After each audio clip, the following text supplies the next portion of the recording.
What is going on, everybody? Welcome into the show. We are your Friday night guys underneath the Friday night lights. I'm Jake, aka the Northeastern Nostradamus, and he is Justus, aka the GM. And this show is built different. Now, big show ahead of us, right? We've got a ton of things to talk about. We've got so many segments planned for this show, more than we had last week. So it's a lot more interactive. Let's people are already rolling in. Here we go. Robbie just rocking on a Friday night, of course, always. And it's happy playoffs eve, everybody. We get playoff football. So many teams are now sitting at home on their couches that look a lot like the one behind me. But the Buffalo Bills aren't. They won't be sitting on their couch. Now, they might be sitting on their couch watching the weather forecast, seeing if they're going to have a game or not.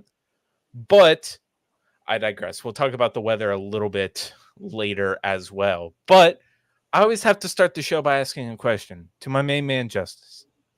How are you doing? Good, man. I am fantastic. Woke up this morning. As always, a blessing. The Buffalo Bills are in the playoffs with 11 wins and a 2 seed. Can't complain too much. Thank goodness the Miami Dolphins suck and they folded so bad. Year after year, they continue to just underperform when it matters most. So thanks. Thank you to those guys for that. Yeah, I don't want to say we told you so, but if you actually if you tuned into the broadcast last week, we told you so. We knew what was going to happen. So, of course, that is always the first segment of the show. It's the welcome portion. And we kind of just want to open the show up to everybody and just let you guys know everything we got on the docket today. So, of course, we're always going to start with this. Around the NFL, some news has happened. Not the most spectacular, depending on what kind of what fan base you're a part of. But, Justus, did you know that Bill Belichick has been fired after 24 years with the New England Patriots? No. Yes. What? Can you believe it? I mean, I'm obviously joking. Right. But I really can't believe it, to be honest. Like, it's crazy. It is crazy. Oh man, I don't know. I feel like 6 championships should buy you a career, especially if you already old. Like, he's not like 55. You know what I mean? It's not like he could go another 10 to 15, 20 years. Right. He was like 70 something or 60, high 60s, low 70s. So like, just let him go until he quit. Like, he only got 3 years max. Like, you're not gonna win a Super Bowl in 3 years. Give a little homage to the guy that made you the most prolific dynasty in NFL history. I mean, listen, personally, like from Justus's opinion, I'm glad that they fired him because Gerard Mayo is not a better head coach than Bill Belichick. So, hey, more power to you. Like, I remember people were saying that D'Amico Ryans was going to get fired if the Texans didn't make the playoffs. I was like, what sense does that? Please fire him. Right. Please, I'm begging you. I don't want him and Stroud in our conference for the next 15 years. So it's just like, I get like wanting to go in a new direction. It's kind of like what we were talking about in pre-production with the other situation. This is a year where there are plenty of candidates, popular candidates to become head coaches, i.e. Harbaugh and Ben Johnson, etc. And Eric Bieniemy. I mean, the Chiefs look like dumpster juice without him, the offense at least. And then the Commanders' offense, Sam Howell was leading the league in passing yards through like 15 weeks or something like that. So clearly he's doing something right and should be given opportunity at the very least. So this is the year where Vrabel also. I forgot about Vrabel. So this is a year where there's a lot of great candidates to, replace your head coach with. And I even, a couple weeks ago, I wasn't opposed to kind of going that route ourselves, but I thought about it. I was in the shower and I thought about it, and I was like, shower thoughts. Shower thoughts, right? I was like, you know what? I love what McDermott does with this defense. He may not have a single blue clue about what to do on offense, but that man is a mastermind on He's just not a mastermind when it comes to using timeouts at the right or time and late clock game management. Yeah. situations. He's Like, not great. yeah, he's not the best. But you did already bring up the other story. Gerard Mayo was elevated to the New England head coach. And could he work out? Yeah, I think so. But when I look at Gerard Mayo, I was relieved when I saw that this morning because I thought for sure Mike Vrabel was going to be the head coach of the Patriots, and I didn't want any part of that. I was so shocked that I forgot to be relieved. Yeah. I was like, what? I was almost mad for Patriots fans. Like, what the hell is this? But hey, it was in the man's contract, apparently. Apparently so. Yeah. Apparently. Never heard of that before. I don't know why you would put that type of language in his contract to begin with, but okay. And two, I don't think them hiring him because he's an internal hire. It's they don't have to do the Rooney Rule or anything like that. So well, he is. Well, yeah, no, I know, but I know, but what I'm saying is they don't get any compensation for that. Oh, so that's kind of. I don't care. I'm gonna be real. Oh, just real quick. All right, this is gonna be quick. I'm gonna be real, bro. I don't like the Rooney Rule. To be fair with you, really I think it's backwards thinking. Honestly, yeah, I agree. It almost seems So I don't like the Rooney Rule to begin with. So kind of want that gone. But it should be. Still, I do appreciate that a black coach did get an opportunity. So. Kudos to the Patriots for making that happen. But that sucks about the Rooney Rule and them not getting it. Well, it doesn't suck. It sucks for them. Yeah. I really thought, and all signs were, I think we all thought Vrabel, Coach Boone says, I mean, everything was pointing towards Mike Vrabel was going to be the head coach of the New England Patriots. And I didn't want that whatsoever because I like Mike Vrabel as a coach. Yeah, honestly, I think he's a hell of a head coach. Now I'm wondering what teams he can go to. And he absolutely got the most out of those Titan teams. Yeah, exactly. I mean, you don't win the division 4 times, and you're not a head coach. You have one bad year where it's not even a bad year. They still had a chance to make the playoffs. Yes, the season. Still had the chance. You've got Will Levis, a rookie quarterback. Like, I don't know why that would be grounds for firing somebody. If anybody should be fired, it's the GM. Yeah, I mean, and I'm just going to say that I think that's why Bill Belichick was ultimately fired. Because he's the GM. Because he's the GM as well, and he didn't want to give up that power of being able to, have a say in who the personnel were going to be that came in. And that's why they ultimately had to get rid of him, because they definitely need a true GM in there. But the other person to get relieved, Pete Carroll, not relieved, but elevated to an advisor role, which basically means we don't want to fire you, but you're fired. Yeah. And that's just crazy. These two coaches that, I mean, at least in the early late aughts in the early 2010s, Bill Belichick and Pete Carroll, those were some of the top names in the NFL head coaching world. Yeah, and now these are 2 first ballot Hall of Famers for sure. Yeah. And now both are. I think Bill Belichick will probably end up with the Chargers, kind of like everybody thinks he will. And I mean, I've heard Harbaugh to the Chargers. That could also work as well. I think that Bill Belichick would like that the most, because if Bill Belichick went there, not only would that defense that has absolute monsters on it actually be able to, run correctly and not be, the dumpster fire that they are. And then he gets his own little Josh Allen and Justin Herbert. Mm-hmm. Justin Herbert doesn't like to get hit like Josh Allen does, but he's still got the arm and the size, and he can use his legs. And that's something that Bill Belichick hasn't had. So, those are just a couple of things that happened. Nick Saban also retired as the head coach of Alabama football. That was kind of crazy to me.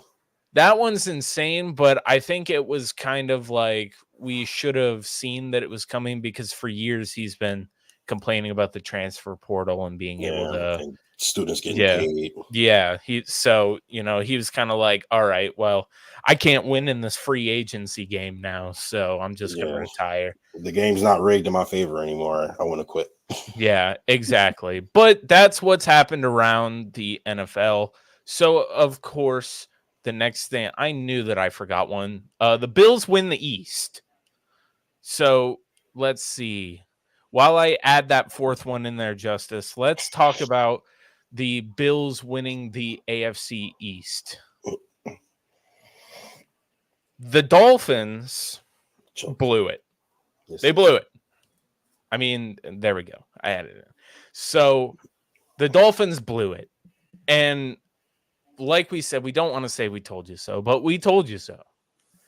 Nothing going into that game pointed in any direction towards the Miami Dolphins being the team that should be favored.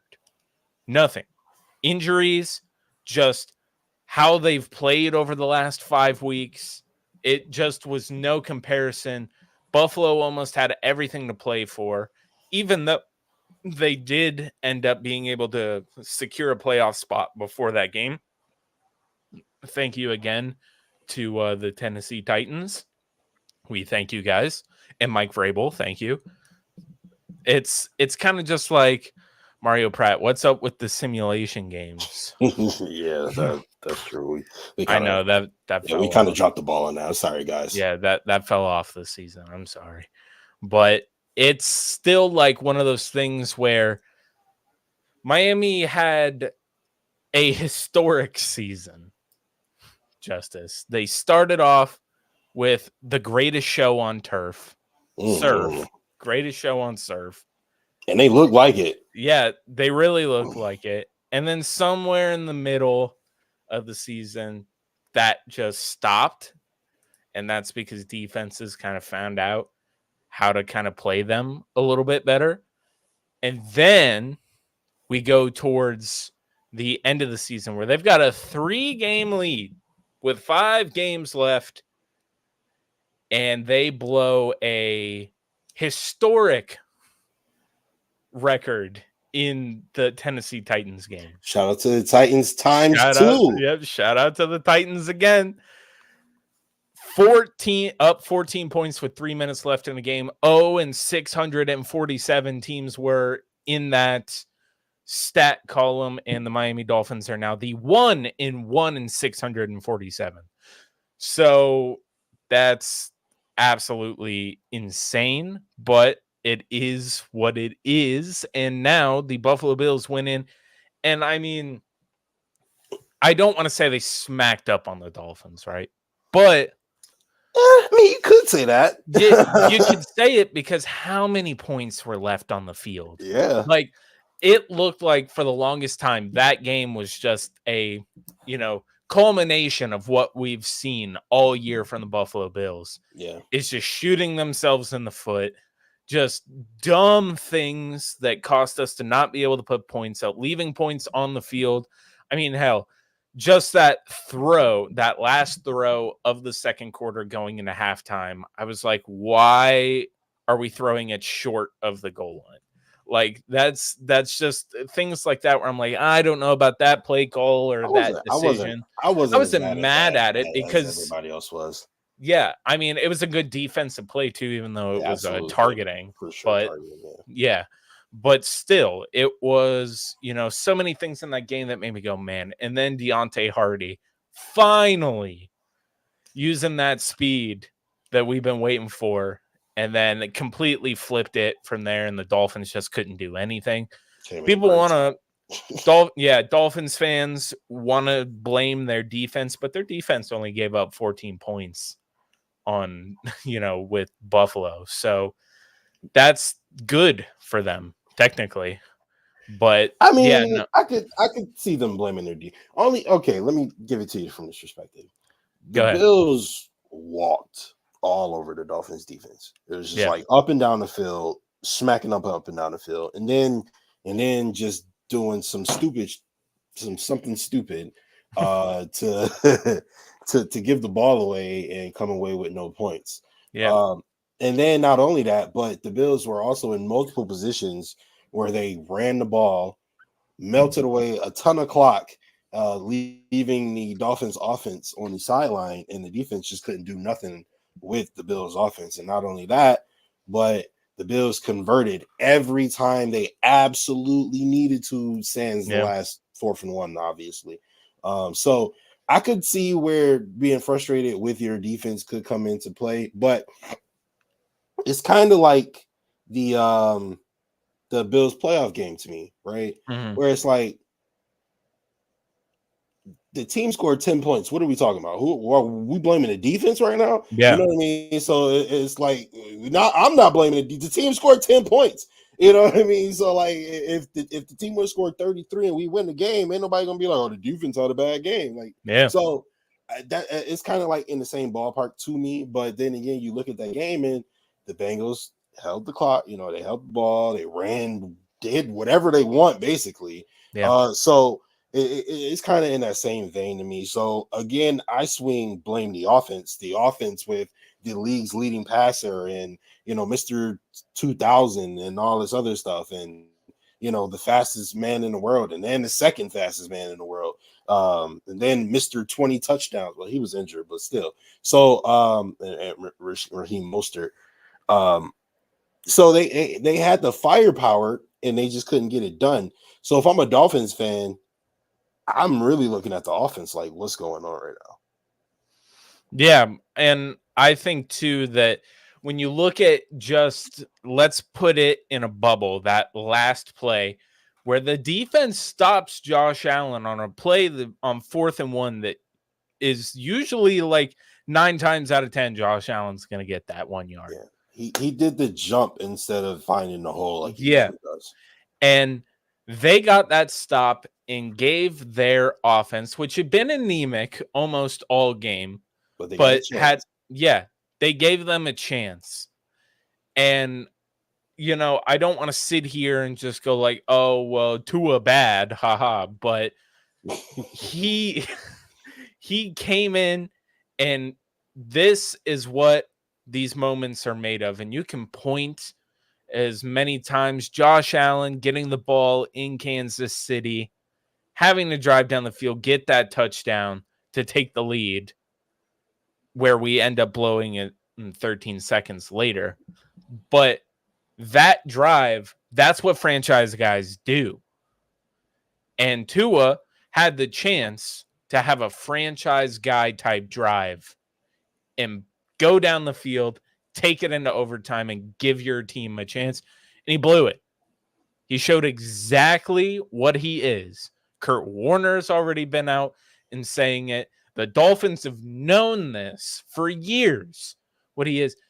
He is a guy who just sits there and throws into spots. He's a spot thrower. He doesn't truly know how to read a defense. He's almost a one-read type guy. He's made up his decision before like the ball is even snapped. And there's nothing wrong with that. That can be successful to a point. Because then when you start to play defenses that know you're doing that, they're going to do first read. They're going to take away your first read, and they're going to do everything they can to throw off your timing. That as well, yep. And the Bills do that against Tua so well, which is why we have success against them. It's just plain and simple. So he had the opportunity to go and make a franchise guy type drive, and he did. He failed. And that's why they didn't win the division, because one team has a franchise guy and the other one has a game manager that has all the pieces around him. That's the difference. And I think that, Dolphins fans, they knew what was going to happen that game. They didn't want to believe it, but they knew. They've seen it 11 out of the last 12 times They before were that game. hopeful. They were Yeah. hopeful. There was in my mentions. You know what's funny is it was after the fumble, after Josh's fumble. Mm-hmm. It was just like, I'm not gonna lie. It was at that point where I started to be like, "Ooh, we might not." You know what I mean? But it was like the Dolphins fans all felt the same exact way because they just flooded my mentions Oh, with man. loser, you're gonna your quarterback is and all this other stuff. Yeah. And then Deontay Hardy rips one, and Josh Allen has the fourth quarter of a non-human, and obviously they were able to win the game. Yeah, all the Dolphins fans crawl back into their caves where they They came did, from. making Like, excuses. yeah.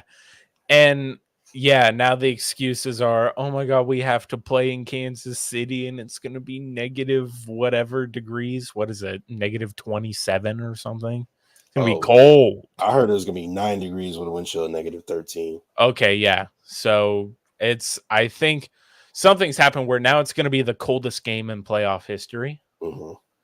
And Dolphins fans, I've never seen a fan base be so hypocritical of themselves. You know how, they use the sun as a home field advantage.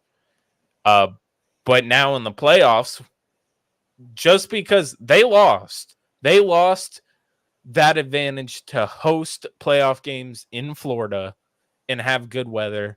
Now they have to go to, guess what? Most of the teams, I think we talked about this last week. Most of the teams in the AFC, Baltimore, Buffalo, Kansas City, Cleveland, yeah, those games are going to be cold in December and January.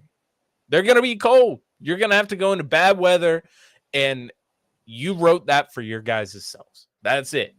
You did that to yourselves. You cannot complain about having to go play in cold weather because that's just playoff football. That's playoff football in the AFC. There's no sunny California playoff games, or there could be Florida ones. There is going to be one. Or no, there's not. Jacksonville's completely out now. Nope, So Tampa's in there. Tampa's in there. Yeah, so Tampa's going to get the one sunny Florida playoff game. But that's about it. So let's just see. Mario also, so true, Jake. They're getting just what they deserve. I hope they freeze up. Man, they're gonna freeze. I'm telling you. Tua is 0-7 in games under 40 degrees. Yeah. So they freeze. I think they win. I'll be real with you. I think they beat the Chiefs.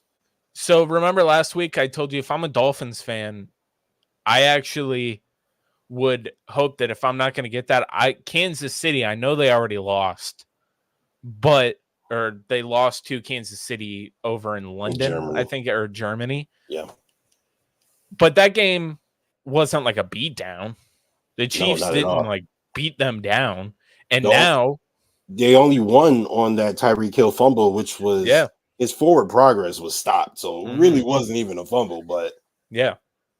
So honestly, I think they can beat Kansas City.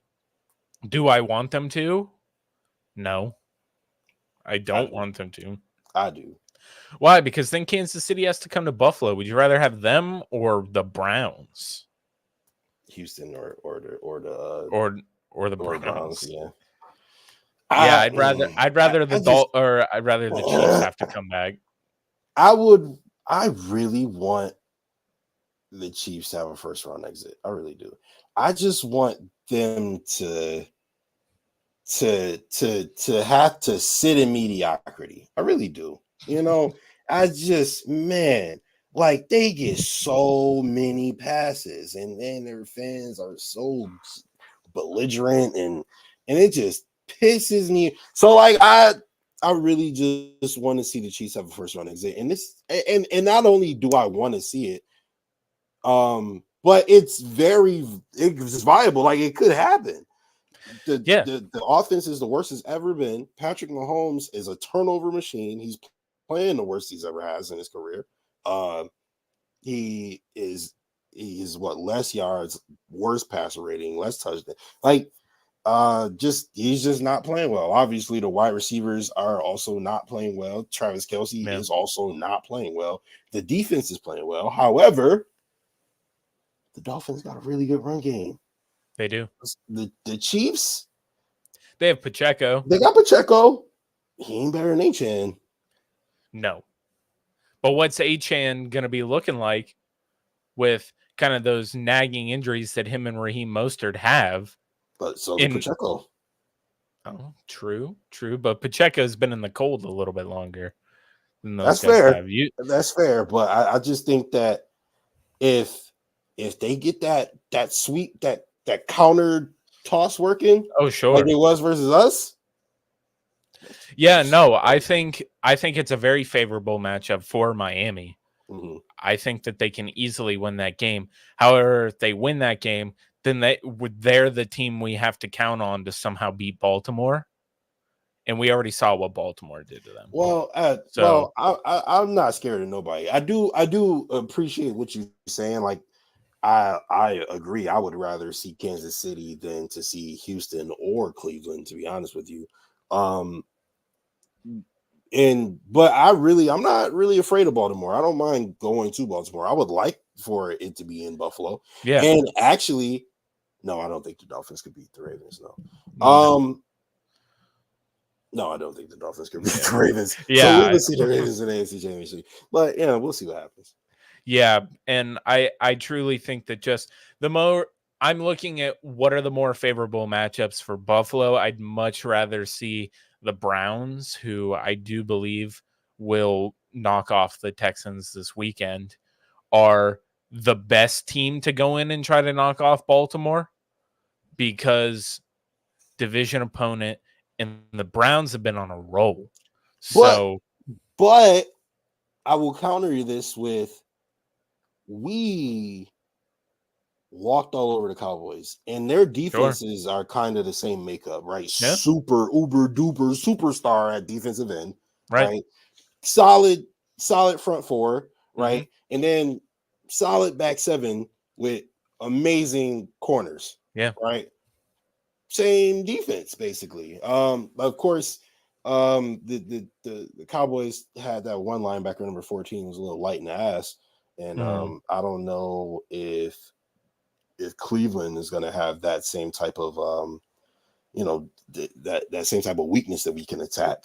But the defenses are the same makeup. And Joe Brady figured it out versus the Cowboys defense. I think he'd be able to figure it out versus the Browns defense, which is beneficial to us, because the only thing we have to worry about are these defenses. If we can control the ball and not turn the ball over, we win the game, because we also have one of those defenses. People always neglect to mention the Bills also have one of those defenses. So you can talk about the Chiefs, you talk about the Ravens and the Browns and the Cowboys and all these great defenses, but all the narrative is with, well, Josh Allen might turn the ball over.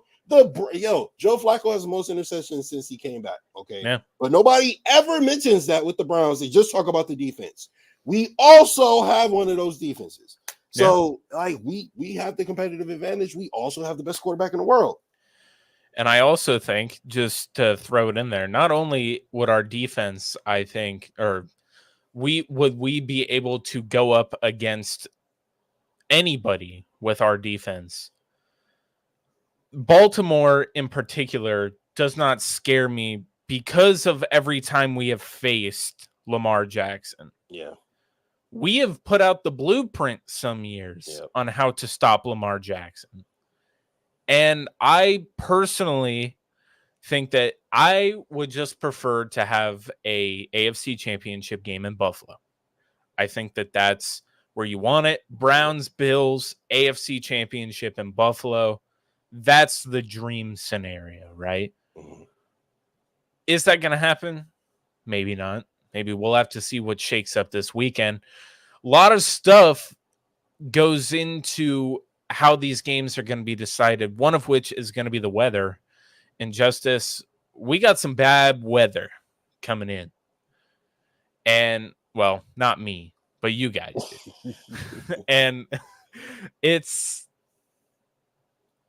there's been a state of emergency put out by the governor, and the NFL is talking about what are they going to do with this game. There's a couple of decisions that they, are mulling over it as far as we know. And that is right now, we know that the forecast is supposed to be anywhere from 18 to 24 inches in Buffalo itself, slightly lower going down towards the South towns. I feel like I'm talking about, I feel like I'm a weatherman right now, but it's, in Orchard Park, it's still going to be like 2 feet of snow or over 2 feet of snow.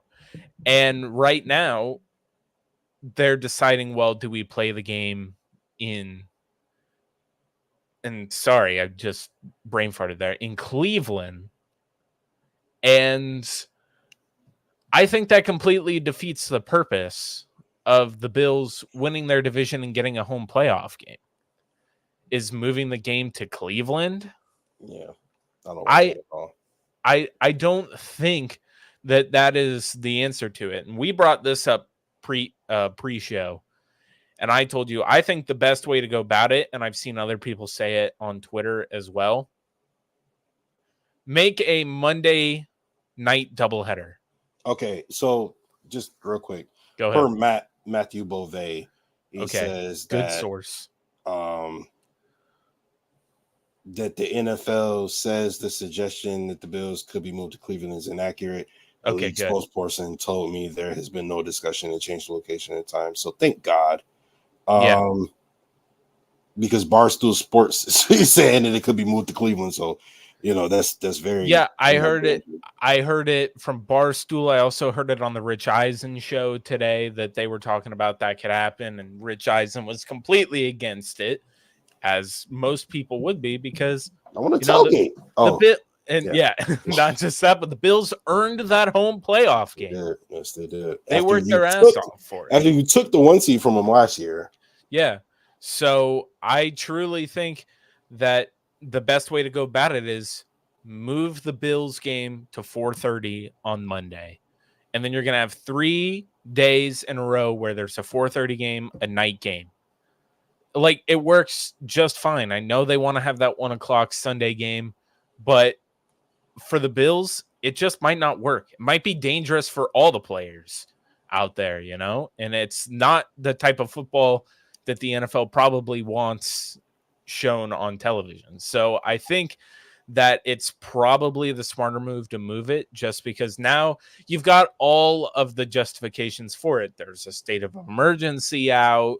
The teams are wondering what's going to go. Like, the NFL has to talk about it. They have to have some sort of discussion and put out a statement. No, the game will be played, or we're moving it, or whatever. But as far as we know, they better not move it. And if they want that game played, I mean, they're going to play it. It might be an absolute whiteout game where you can't see anything, but it is what it is. So that's the weather forecast. We already talked about it, and we can talk about how it's going to affect the Steelers versus the Bills, Justus. So real quick, you mentioned the the Chiefs and Dolphins game. Sure. You were right. I just read it. There's this a weather warning for Kansas City as well.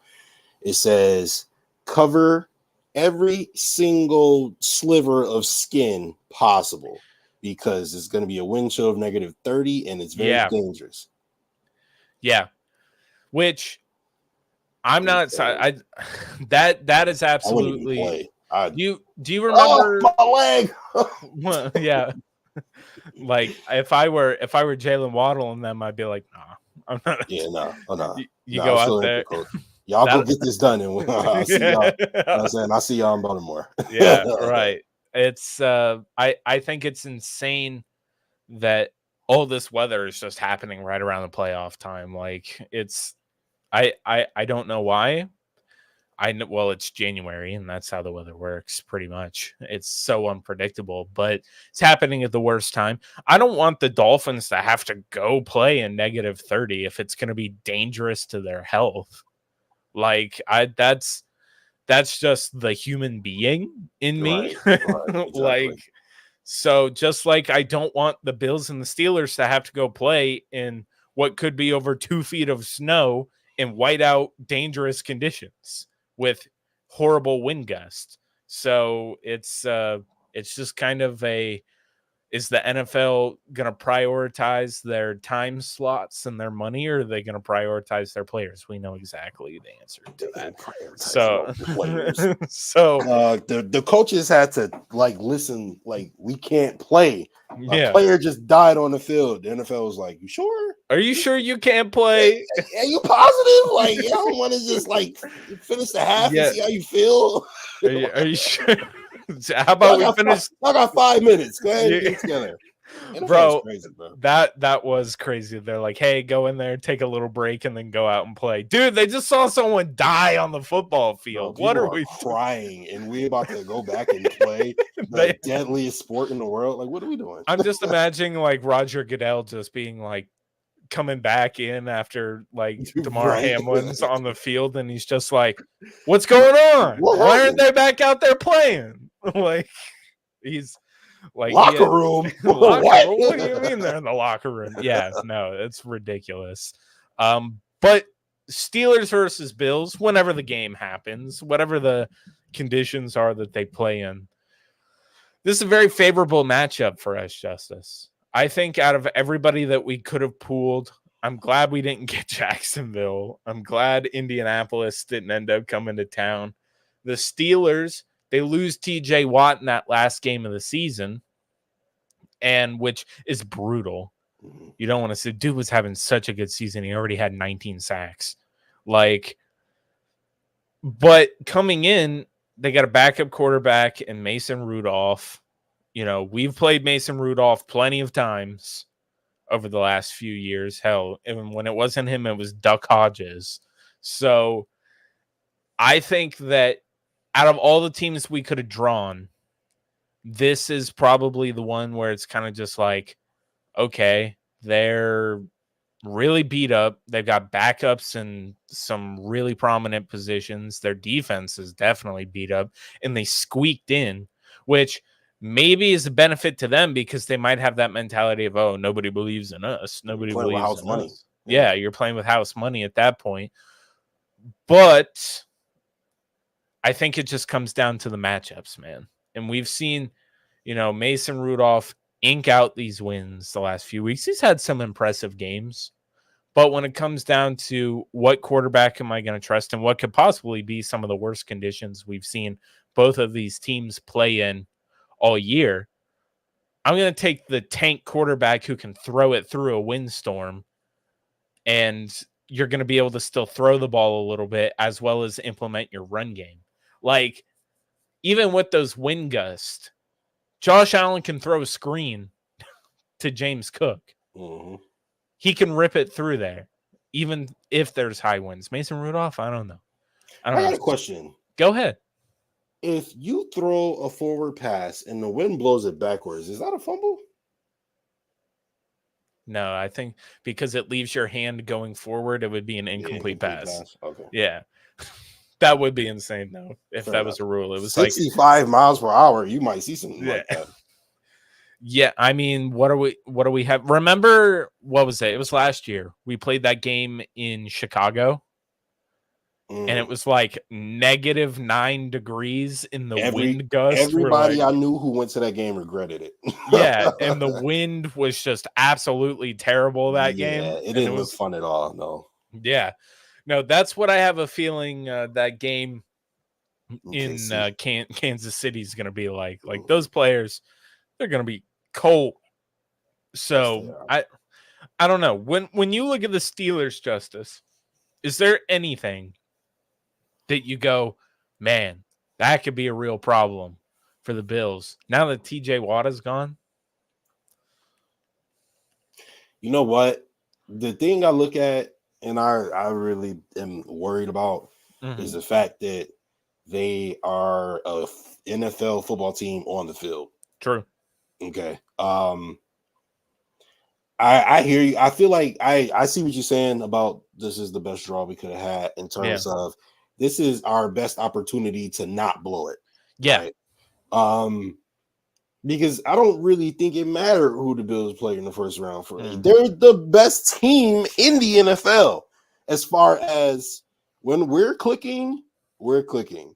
When we're clicking, we got the best quarterback in the world. When we're clicking, we got the top wide receiver. When we're clicking, we got one of the best running backs. When we're clicking, we got one of the best offensive lines. When we're clicking, we got one of the best defenses overall. Number one in sacks, number one in turnovers, or not number one in sacks, like top three in sacks, number one in turnovers. Like, so when we're clicking, we can beat anybody. I don't care who it is. I don't care if the 85 Bears all stepped in the time machine. We'll wash anybody, right? But they be beating themselves a lot, right? So when I look at it, I say the Pittsburgh Steelers are not capable of beating the Buffalo Bills. It's not possible, right? The Buffalo Bills, however, are capable of losing to the Pittsburgh Steelers. Okay, all right. I was like, how's he gonna finish this one? Yeah, so it's really just about not beating yourself. Yeah, just go out there, protect the ball, score points when you get the opportunity to score points, even if it's just a field goal. Score points, okay? Yeah. Pittsburgh ain't gonna be able to score points, not as frequently as we will, at least. So when you get an opportunity, don't blow it. Score points. You know what I mean? So especially in that type of weather, probably ain't gonna be too many field goals, actually. Yeah, I mean, you're gonna be going for it on fourth downs in that weather, and probably can't even throw it either. Oh, this is gonna be like an Army-Navy game. Punting is gonna be terrible. Yeah, like this is gonna be an Army-Navy game. Yeah, pretty much. Like, it's just thinking about, like you said, all we have to do is go back a couple of weeks, Justus. We're playing Coach Giff in the Chargers. Oh, yeah. And we're playing the New England Patriots. Mm-hmm. Teams that, the Bills are obviously better than. But still, just because the Bills couldn't get out of their own way, those games were close. Yeah. And it's like, we know what this team can be because we saw them against the Dallas Cowboys. Yep. We saw what they can be. We saw what they did to the Miami Dolphins. I mean, let's just say if things fall the correct way in that game, they would have put up 40 plus points on the Dolphins in that game. Yes, they would have. So it's kind of like, we know what they can do. They just have to do it.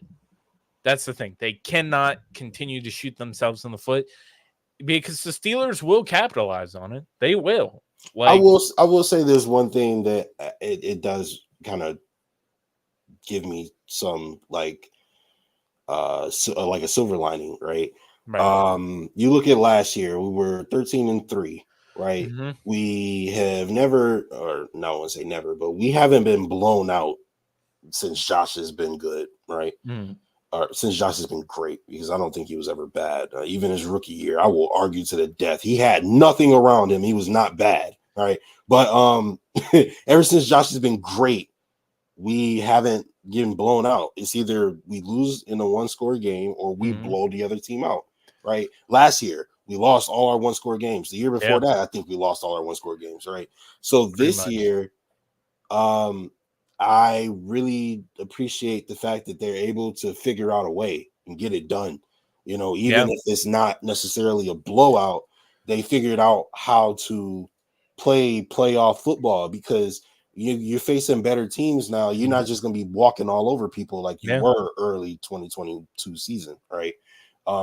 So you got to figure out a way to win the games down the stretch, and I feel like that's what they've been learning how to do, right? You've seen Josh Allen play absolutely out of his mind, and go on those last drives where great play calling from Joe Brady where he's taking 6 minutes off the clock when there's 7 minutes left in the game, giving the team little time left to do anything with it.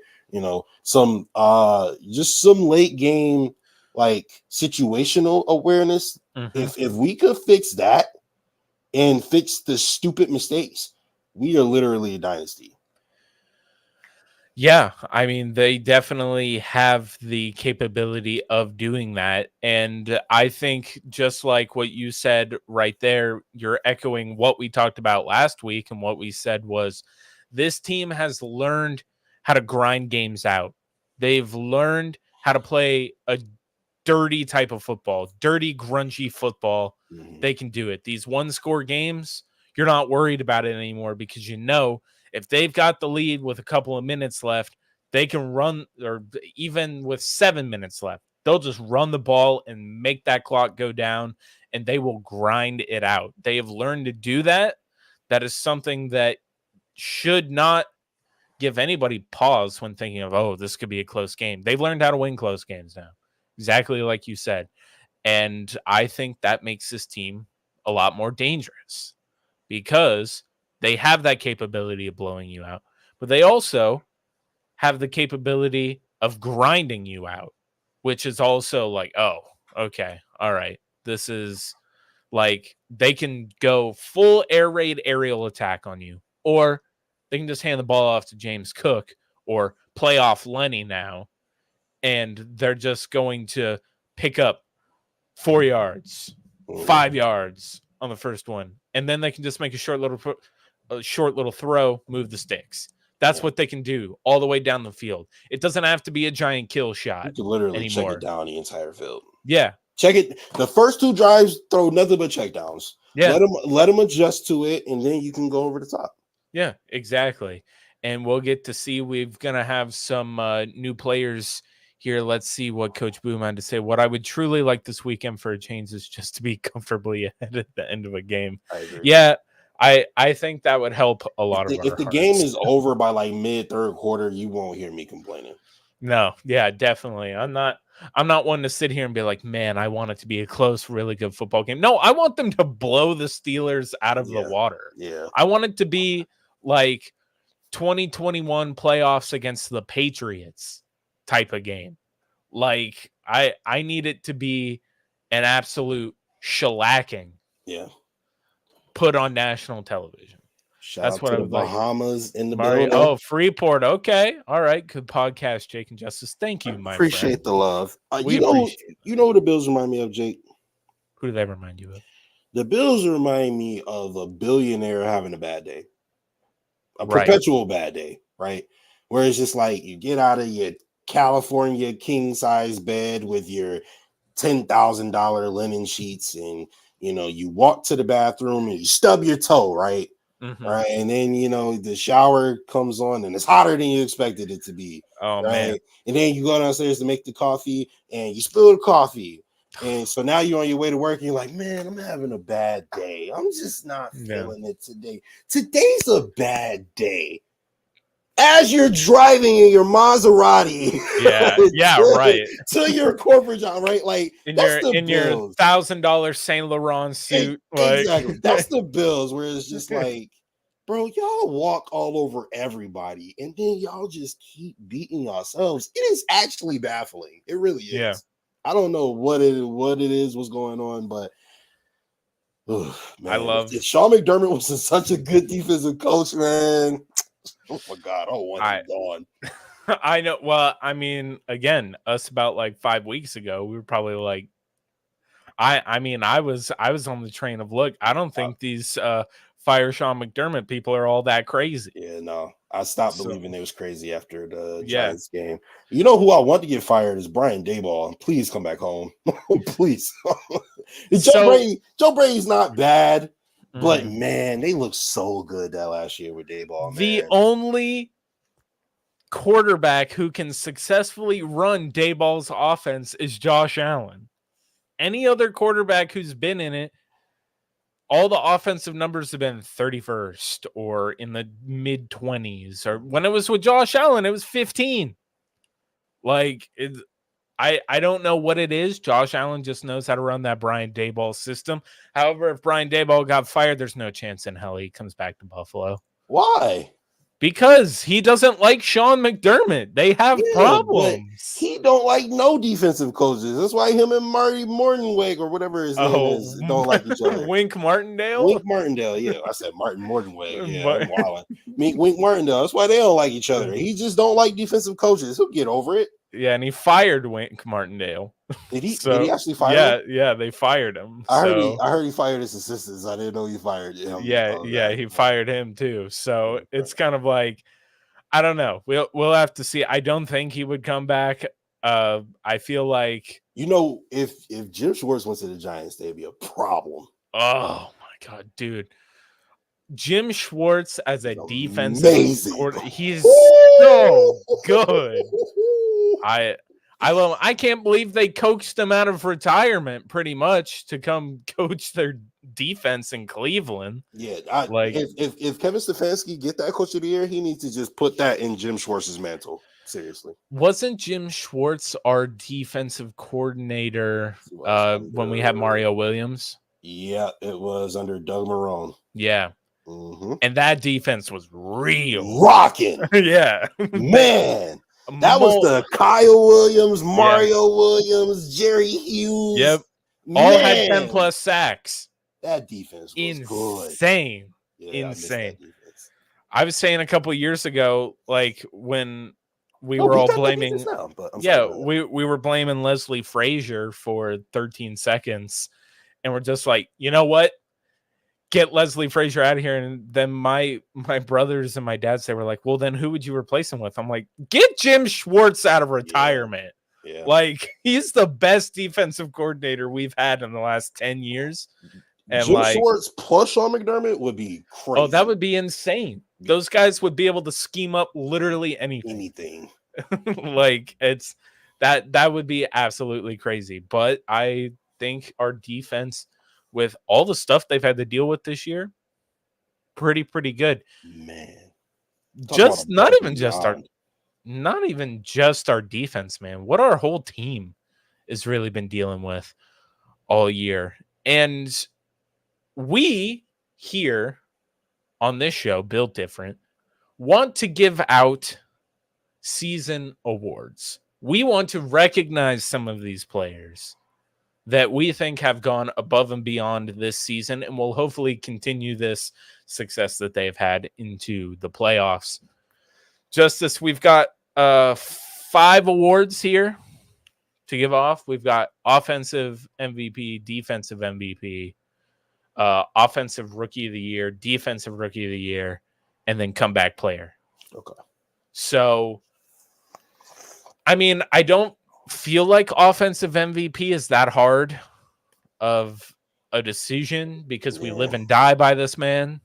Yeah, I was trying to be like creative and like. I know I would have loved to have given it to James Cook. James Cook would be, I mean, really the only other option because, and honestly, Diggs not being an option is not Diggs' fault. Josh just couldn't find Diggs this year. A lot of times they missed, connected and stuff. So, I mean, it is by default offensive MVP has got to be Josh Allen. Is Josh Allen 4,306 yards? That's 4th in the NFL.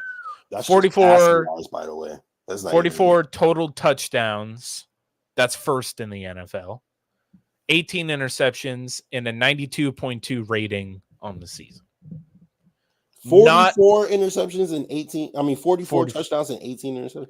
Yeah, 44. Whoa, why is everybody complaining, yo? Shut up. 44 touchdowns and y'all complaining about 8. Yo, stop talking to me, man. Yeah. Right? Y'all are making me mad.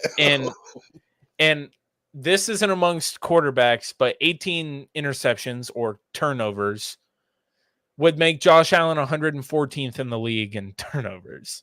Like, I just don't understand it. I believe his completion percentage this year too was the 2nd highest it has ever been, and the only year where it was higher was 2020, where it was a 68. So I think this year was a 63% completion percentage, and that's the 2nd highest. Real quick, I just want to run off some numbers for y'all real quick. Okay, go ahead, run them off. In their first 6 seasons, Josh Allen has a total of 78 interceptions. Mm-hmm. Guess how many interceptions Peyton Manning had in his first 6 seasons? Oh, well, I know he set the record in his first year for interceptions by a rookie, which I think actually recently got beat. But anyway, I would say 116. That's a hell of a guess. He got 110. I can't believe Oh that. man. Oh man. That was insane. All right. So 137 total turnovers in his first 6 years.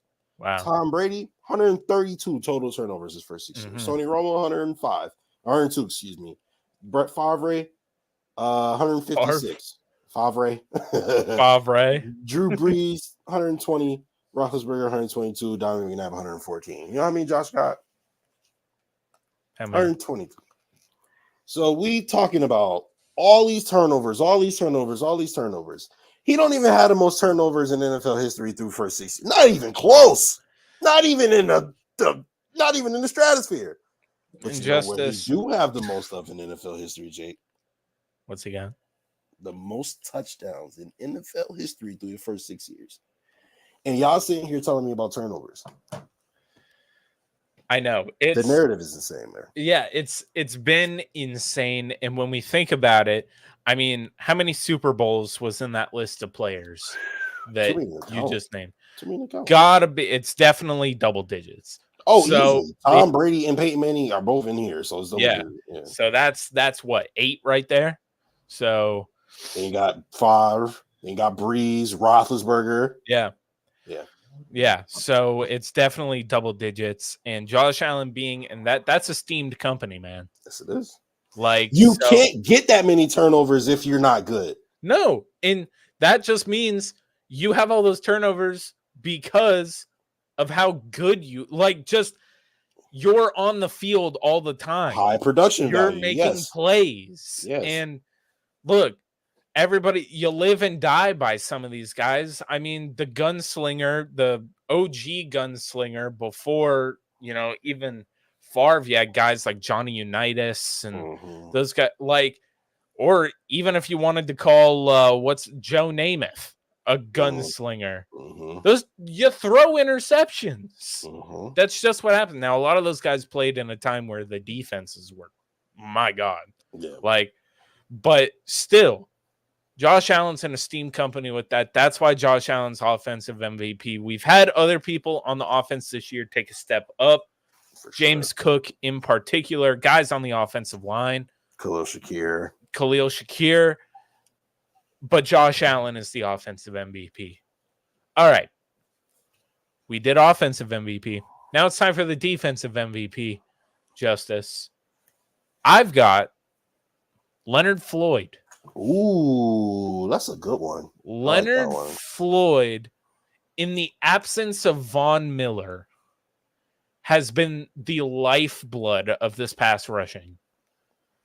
It has been insane. He has double-digit sacks. Nobody expected. We signed Leonard Floyd as like, oh, this guy's going to be an insurance policy. And he's the dude.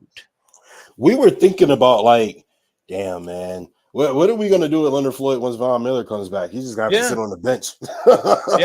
And look who's on the bench. A little did we know. And Mario's got a good thing. Floyd, or you can say Oliver. I think Mario's still not.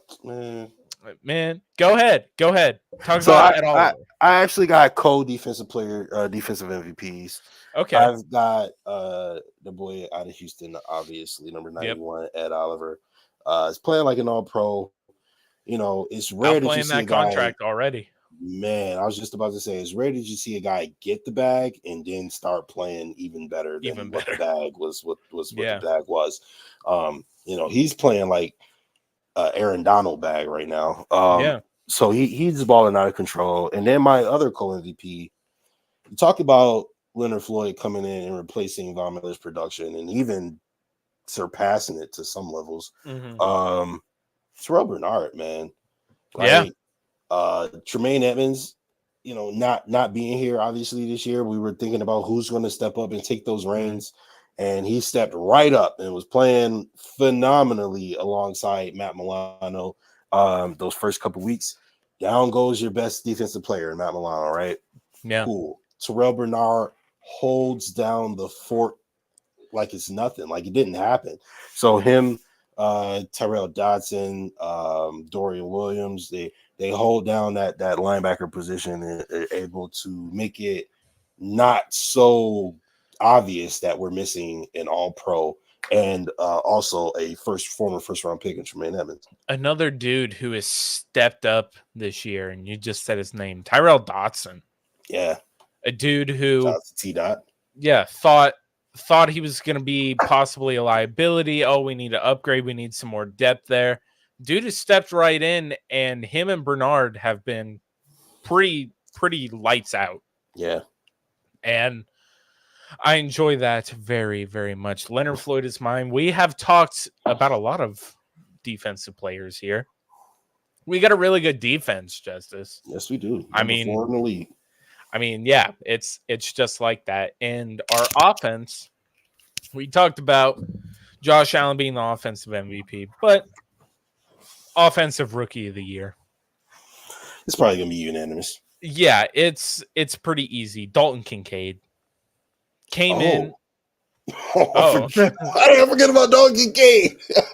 Who did you think it was? I have a different one, but go ahead. Finish going to Kincaid. Yeah.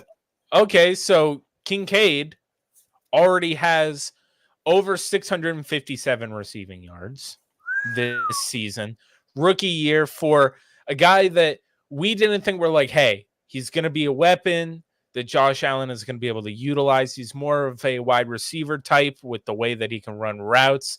He can also block.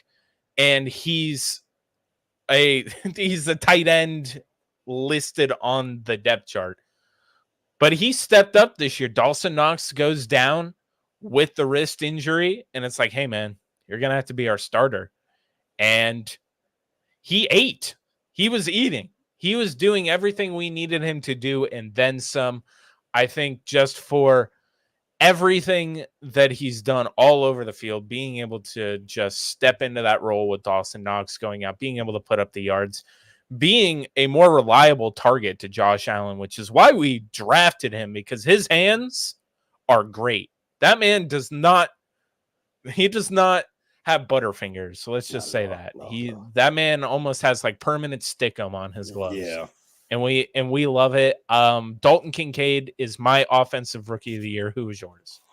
I mean, he's mine too. I just forgot about him when I was thinking about this. But I'm also going to give some love to the offensive lineman, Osiris Torrance. Oh yeah. Absolute game changer for us on the offensive line. He filled a major hole that we had. The interior, the offensive line that we've had the last couple of years has kind of faltered a little bit, not played great. And for a rookie, he's been out there and balled, right? Like when we first drafted him, I said that he could be our Quentin Nelson in the sense that he could fortify a defensive line, kind of give it a new attitude, a new mindset, especially over there with that other big MFer in Spencer Brown. And, maybe not necessarily Quentin Nelson, but he is damn good. One of the better guards in the league already. So great pick, great value for a second round pick. Osiris Torrance. We knew. So as I've stated when we drafted him too, I watched a lot of him because my family is, even though I went to UCF and that's my team growing up has always been the Florida Gators. So I watched a lot of Osiris Torrance. And I knew when we got him, like, that dude's a wall. He always looked like a man among boys since they got him. Yep. And I was like, oh, that dude's going to be great in the NFL. And we got him. And I'm like, oh, okay. All right. And not only has he held his own at a high level as a rookie, and he's only going to get better under Aaron Kromer, he has helped Spencer Brown out. Like, Spencer Brown finally has somebody to his left. It's not a different guy every single time he's looking. Every new game, he's got another dude next to him. He's got a absolute stalwart next to him that he knows is going to be able to help him out, and the communication over the whole offensive line has been great this year. I love that pick for offensive rookie of the year. Absolutely. I appreciate it. And well, we know we got comeback player of the year. Let's also do most improved for offense and defense before we get out of here. Sure. Because I feel like that Sure. We should definitely get some of that. So comeback player of the year. Who you got, Jake? Comeback player of the year. Kyle Allen. Yeah, I was gonna put Spencer Brown because of just how like lackluster last year. But like he's the weak link of the offensive line. He's not good. Like, what's he gonna look like this year? And this year he's been lights out. He has been a completely different player. And I think, all right, we'll come back. How do you come back from a bad season? Oh, you have a really, really good one. But of course, it has to be DeMar Hamlin playing out on the field again after what happened. Like that's insane. And I know a lot of people like to bet, oh, he's a backup safety and he basically gets no playing time. The dude died on a football field. Yeah. He died and he's out there playing football. Insane. Dude came back to play the sport that almost killed him. Or did kill him. Like, it's crazy. I don't know how you can't say he's comeback player of the year for us and also in the NFL, even though I understand why people want to give it to Joe Flacco because he's balling out right now, but it's still pretty unanimous that it's going to be, DeMar Hamlin. Yeah, for sure. That's the NFL comeback player of the year. So yeah. Of course, he's going to be the Bills comeback player of the year. All right. Most improved offensive player of the year, Jake. Who you got, man? Most improved. Okay. Most improved offensive player of the year. Cop out. Just said it. Spencer Brown. That's a good one. Spencer Brown has gone from a guy that we sit there and we're like, oh my God, who got beat? Oh, of course it was Spencer Brown. To, wow, look at how much time Josh has. Oh, look at that. Like and maybe that's just the addition of having a guy like Osiris Torrance next to him that he knows can help him out a little bit too. But also just another year and another offseason under Aaron Kromer, being able to have a better understanding of all the communication that goes across the offensive line. Because for the first time, we actually have an offensive line that isn't, a different rotation every single week because we're just trying to figure out who works. And it feels great. And I think that Spencer Brown has taken that next step from being the guy that we're like, afraid of on every single down to being a guy that we don't have to worry about anymore. You just don't hear his name, and that's a good thing because that means so he's my pick. Who's yours? I probably got a cop out too, but it's James Cook. Okay, just because, man, you go from being the secondary back to being fourth in the league in rushing yards. That's insane. Being top 10, I think top 5 in total yards. He has some rough patches for sure, but the bursts that he's shown, whether that be like his actual literal burst in terms of speed and acceleration, or finding holes or cutting back, or oh my God, that move he put on Baker in the dude, that was nasty. Both of those he stopped. Dude, in the field of play and watched them. As far as I know, Jerome Baker's ankles are still laying on Hard Rock's field. For sure. Right there on the 42-yard line. For sure. Absolutely. So James Cook out there looking like his brother. You hope that next year he comes in a little more consistent in terms of being able to hold on to the football, to be in both senses, whether it's fumbling or dropping passes, because he's dropped 3 crucial touchdowns this year. All 3 of them were crucial, and just can't have that. You cannot have that. So, however, overall, he's had a phenomenal season, and I think that for me, it's kind of like the Josh Allen interception thing, right? I can't hold you. I mean, I'm going to hold you accountable, right? But I can't hold your feet to the fire for messing up when you're being asked to do more, You know what I mean? Yeah. If you have a running back who is going to rush for 2,000 yards, you're going to be mad if he fumble a couple of times? No. Oh, I wish you didn't fumble, but I'll take the 2,000 yards. Quarterbacks throw interceptions, running backs fumble. Yeah, it's just what happens. So I'm not super duper mad at him, but he's had a great season, and I'm glad that we got him. I'm glad that we got him as a first round pick and a running back. That you get the 5th year, and then you also get a rather cheap contract, going into that next contract. Yeah, and also slight little shout out to Khalil Shakir, who has also absolutely taken that step up and kind of taken over the role that we were kind of like, oh, who's really going to be our slot guy? Who's going to do? Is it going to be Hardy? Is it going to be Sherfield? It's been a combination of those guys, but the dude who's really stood out has been Shakir. Absolutely. And you got to love it because, again, when we got Shakir, the NFL was like, oh, how did we let the Bills get Khalil Shakir? Oh, and it's like, well, you should have picked him before we did. Mm-hmm. But, yeah, look at reminds me a lot of Brandon Cooks. Yeah. Brandon Cooks is out there balling. Yeah, for sure.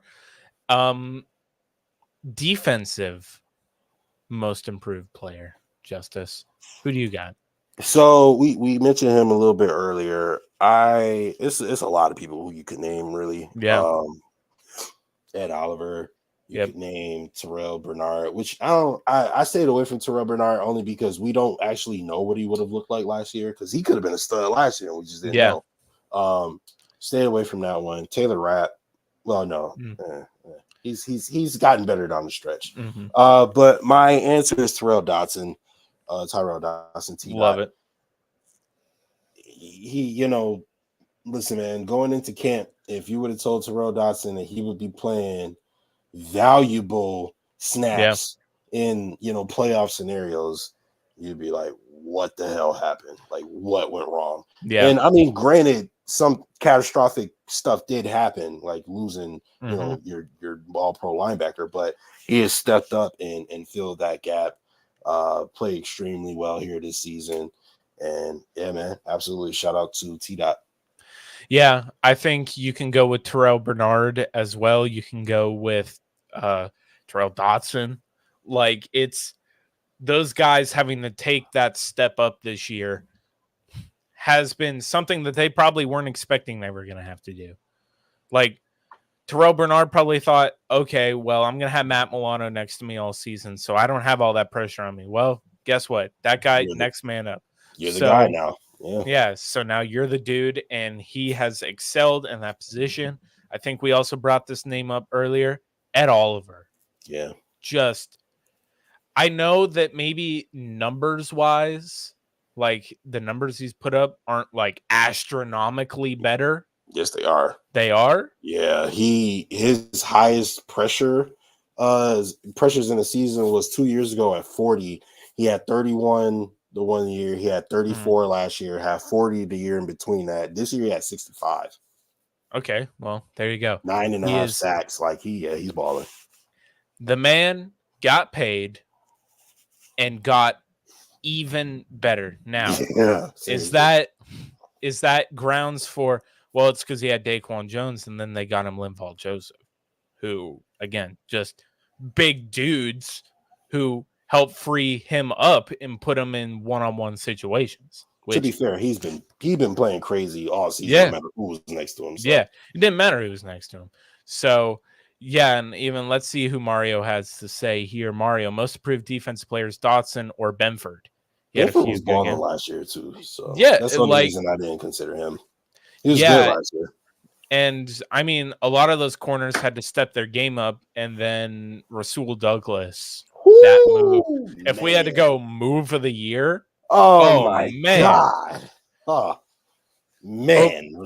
Hope he plays this year or this hope he plays this game. Yeah, but I don't think he will. But yeah, those are our end of season awards. Yeah. So we're at the part of the show where it's the wrap up. This is where we wrap up everything in a nice little bow, get everybody sent on their way, getting ready for some playoff football. enjoy the rest of their night. And this is the part of the show where I hand it off to my main man, Justus. Oh And yeah, yeah. boom, man. I got a hoagie out there waiting for me. Oh yeah, I'm starving. So hey, we appreciate all you guys for tuning in. Numbers were up today. Make sure you guys slap the like button, right? Go to the Buffalo Fan Base, FAM as in Mary, Fan Base on YouTube. Subscribe, like the videos. Follow us on Twitter. He's Jake the Bills fan, JA17 MVP. And yeah, man, keep doing what you guys are doing, because all the support you guys give us is just incredible, man. Like, oh man, like I ain't gonna get into it right now, but Bills Mafia is incredible, and I really appreciate y'all, seriously. So, for my man Jake, I'm Justice General. This has been the original. No, I fucked it up. The original. We got to start doing this weekly again. I know. The original. We're so out of the loop. Oh, I got it. The official network of the original Bills Mafia, and we are out. So long, guys. Go Bills. Go Bills.